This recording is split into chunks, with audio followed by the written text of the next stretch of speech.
J'avais été me balader aux US peu de temps avant de l'écrire. J'entendais vraiment parler aux US de risque de bulle et en fait des comportements des acteurs qui constituent l'écosystème de la startup. Parce que si tu te souviens bien, mon article était beaucoup plus centré sur une bulle de l'écosystème qu'une bulle des startups. Et ce que je disais en gros en substance sur les startups, c'est que il y avait de la valeur qui existait dans de nombreuses d'entre elles, il y en avait qui en avaient moins réellement, et que certaines passeraient ce moment de difficulté, d'autres non. Mais il y a aussi cette bulle de l'écosystème qui fait que tu as l'impression de loin que les VC sont devenus complètement fous. Et en fait, ça, c'est avéré par les IPO, quoi. Les IPO qui sont plantés les unes après les autres en Europe et aux États-Unis. Je ne vais pas en faire la liste, mais je ne sais pas s'il y a eu récemment des IPO réussis, j'ai pas vraiment l'impression. Et on pourrait se demander pourquoi. Est-ce que ça voudrait dire que les gens qui sont des investisseurs, monsieur et madame tout le monde, qui investissent à la bourse, sont trop cons pour comprendre la valeur créée par les startups d'aujourd'hui? Eh bien, je ne le crois pas.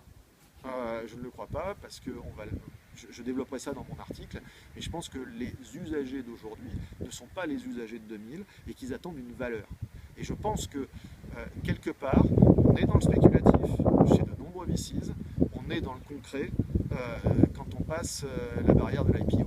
Alors, ça demandera à se préciser. En tout cas, quoi qu'il en soit, c'est sûr qu'il va falloir revoir quelques comportements dans l'année 2016 pour naviguer. 2016, c'est une année électorale aux États-Unis, même chez nous en France. L'écosystème français aujourd'hui est financé très très largement par du financement public via BPI. Bref, tout ça pourrait devenir des sujets politiques dans le cadre des campagnes électorales de chaque côté.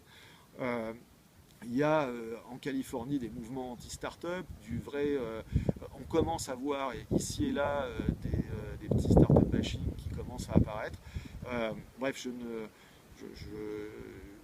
ne serais pas surpris, qu'effectivement beaucoup de start-upers soient amenés à revoir un petit peu leur manière de conduire leur boîte dans cette période. Voilà, j'essaierai d'effectivement, je leur proposerai un petit logiciel de navigation en 4 ou 5 points dans les semaines qui viennent. Tu as parlé des usagers d'aujourd'hui. Les usagers d'aujourd'hui, c'est Uber, en gros. Ben oui, en fait, s'il y a des millions de mecs qui montent dans des Uber, forcément, il y a ces gens-là, ils ont une attente qui est très concrète et Uber fixe la barre, tu vois, il fixe le niveau. Du type d'usage qu'on veut avoir ou Airbnb. Je ne veux pas enfoncer des portes ouvertes. Il y a des tas de gens beaucoup moins gros que ça qui font des choses absolument fantastiques. Ce que je pense, c'est que le débat, il va se ramener sur la productivité de l'usage en question. C'est-à-dire qu'en fait, on est rentré dans une période où le discours autour des startups est devenu hyper politique. C'est-à-dire qu'en fait, il y a des gens qui te disent, d'un côté, on te parle de la sharing economy, un truc qui a l'air un peu de gauche, mais il y a des mecs qui en ont une vision ultra-libérale, c'est-à-dire micro-entrepreneuriat, etc. Je ne veux pas rentrer trop dans ce débat-là.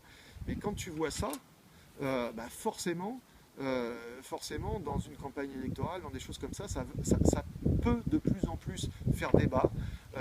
Et de la même manière que les gens ont de plus en plus une attente par rapport à ça, ils se disent si ça me prend mon job, je veux que ça m'apporte autre chose, etc., etc. Donc je pense que chaque éditeur d'une technologie, chaque propriétaire d'une plateforme va devoir être extrêmement concret sur la valeur qu'il propose et en fait une sorte de productivité. Il va falloir en revenir à cette bonne vieille productivité parce que ça pourrait être, en fait finalement le marché global, lui, ce qu'il va vouloir, c'est de se dire merde, on a 20 ans, on a eu 2 crises, on a eu une crise, on va peut-être en avoir une autre.